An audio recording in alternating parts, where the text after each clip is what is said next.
नमस्कार। आज हम एक ऐसे विषय पर बात करें जो शायद सुनने में थोड़ा अजीब लगे, कुछ न करने की ताकत। हाँ, सुनने में विरोधाभासी लगता है। बिल्कुल, हमारे पास जो स्रोत है, कुछ न करने की हीलिंग शक्ति से कुछ अंश, वो इसी बात को समझने की कोशिश करते हैं। जी। आजकल की जो तेज रफ्तार दुनिया है, जहाँ हर पल, हर मिनट कुछ न कुछ करने का दबाव रहता है, हाँ, बिल्कुल। वहाँ खाली बैठना वो लगभग एक गुनाह जैसा लगता है ना? सही कहा।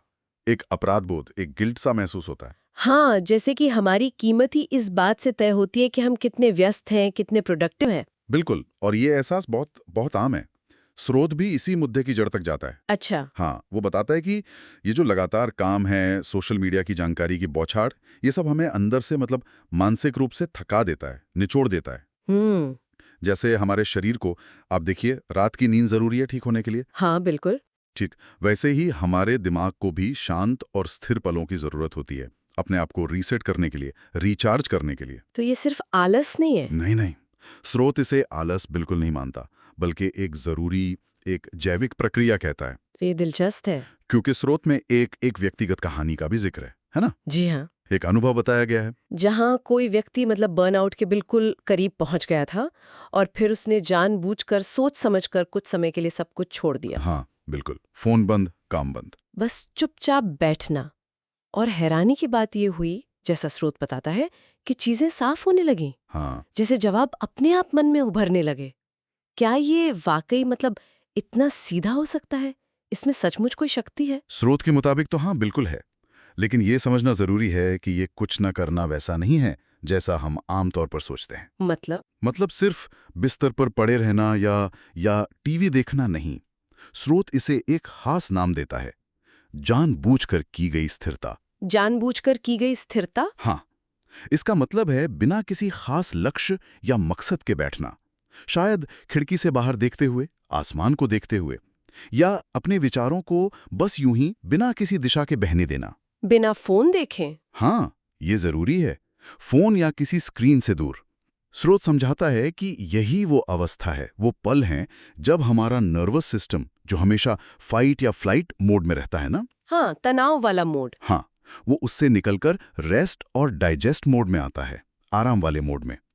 और इसी शांति में हमारा दिमाग पृष्ठभूमि में, बैकग्राउंड में चीजों को सुलझाने लगता है, कनेक्शन बनाने लगता है। अच्छा। और ये कोई नई खोज नहीं है। स्रोत बताता है कि आइंस्टीन या स्टीव जॉब्स जैसे लोग भी वो ऐसी ही शांत अवस्था का इस्तेमाल करते थे नए विचारों के लिए। क्योंकि अक्सर बड़े आइडिया शोर में नहीं, शांति में ही जन्म लेते हैं। अच्छा, तो ये एक तरह की सक्रिय मानसिक प्रक्रिया है, भले ही बाहर से एकदम निष्क्रिय लगे। बिल्कुल सही। आप कह सकते हैं, पर इसे अपने रोज की भागदौड़ भरी जिंदगी में शामिल कैसे करें? ये थोड़ा मुश्किल लगता है, खासकर तब जब खाली बैठने पर वो बेचैनी और गिल्ट महसूस होने लगता है। क्या स्रोत कुछ कुछ प्रैक्टिकल तरीके सुझाता है? हाँ, बिल्कुल। और स्रोत ये मानता है कि शुरुआत में ये असहज, थोड़ा अनकंफर्टेबल हो सकता है, ये स्वाभाविक है। वो कुछ आसान कदम सुझाता है, जैसे सुबह उठते ही सबसे पहले फोन चेक करने की जो आदत है, हाँ हाँ, वो तो है। उसे तोड़ना। हाँ। उसके बजाय बस कुछ पल, शायद 1-2 मिनट ही शांति से बैठना, गहरी सांस लेना, ठीक है।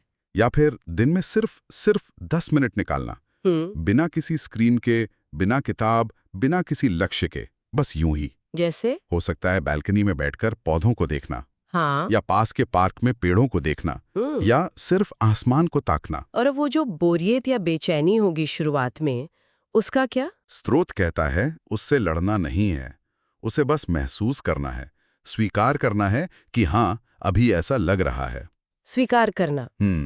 ये सुनने में तो आसान है, पर शायद करने में उतना नहीं। उस शुरुआती मुश्किल से पार पाने के लिए क्या कहता है स्रोत? स्रोत इस बात पर काफी जोर देता है कि ये जो शुरुआती असुविधा है, ये पूरी तरह सामान्य है और अस्थायी है। अस्थाई, ठीक है। बिल्कुल। जैसे हम ध्यान लगाने बैठते हैं, तो शुरुआत में मन कितना भटकता है ना? हाँ, बिल्कुल, यहाँ भी वैसा ही होगा। लेकिन अगर हम थोड़ा धैर्य रखें, थोड़ा सब्र करें और इस प्रक्रिया पर, इस स्थिरता पर भरोसा करें, तो धीरे धीरे वो स्पष्टता, वो शांति और यहाँ तक कि रचनात्मकता भी लौट आती है। अच्छा। स्रोत का एक बहुत बहुत शक्तिशाली वाक्य है जो मुझे काफी पसंद आया।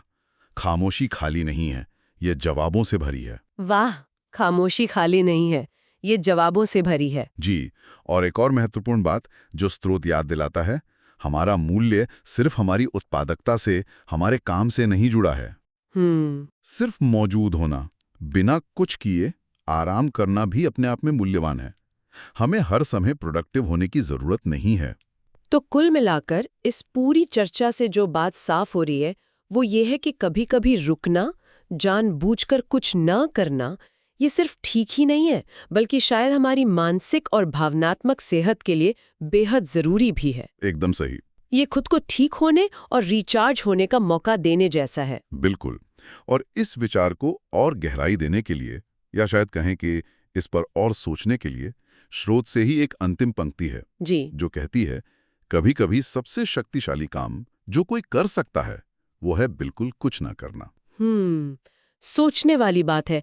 बिल्कुल कुछ न करना, शायद यही सबसे ज्यादा जरूरी काम हो।